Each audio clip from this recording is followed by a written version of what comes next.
So hopefully this goes well. I'm going to try to introduce this new snake into this new cage. Cage is just about temped up now. It's been running, cycling for a little while. I have it set a little bit lower than where it'll finally be, but as I'm kind of trial and erroring with the animal in the enclosure, so I've already set it and got it to the point where I want it to be for now, but I'm going to introduce the animal, which sometimes can kind of change the way it tempts, and so I aim a little bit lower so there's room for error. Hotter is always more dangerous with these animals than a little bit cooler. So you put her in there, see how she does, give it a little while. I'll come in several times today and tomorrow with the temp gun and play around with every corner and angle and figure out really what I want as far as temperature goes, and then slowly bring it up to where I think it's in her ideal range. So she is not a snake that I handle very often. She's not very fond of being handled. So I'm going to try to make this transition as easy on her as possible. Right now she's just really looking for food, which is pretty typical with her. Oh, okay. Yeah, so she's already getting real flighty. So I don't want to scare her. I want her to be going in here on a more positive note.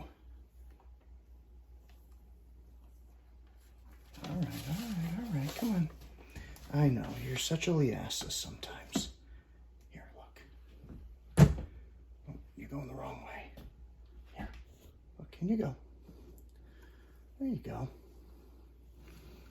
So she is my smaller female Australian water python. I'm just gonna close this door as soon as her tail's out of the way. Watch your tail there, darling, come on. I'm not trying to hurt you, I'm just trying to close the door.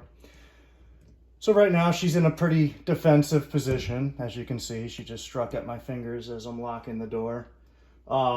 She's just not real fond on handling. They tend to get a little bit better with some age. Plus she's making the adjustment from a tub to a cage. So I expect there to be a little bit of that behavior. That's why she has a really big hide in there that's really dark, that she can go behind, underneath, inside, just to get her a chance to settle.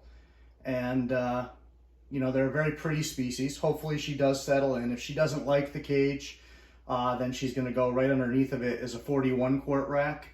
So she'll go into there.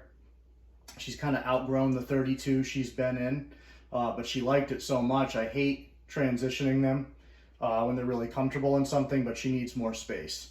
And so she is a Queensland locality, which is from the mainland, unlike my other two that you guys may have seen. Well, I think you've only seen the one female, but she's a PNG locality, so a little bit different. Same species as far as the taxonomy is concerned currently, but you know, one obviously originated in mainland Australia, the other one from the island of PNG. The PNG ones that I have tend to be a little bit larger.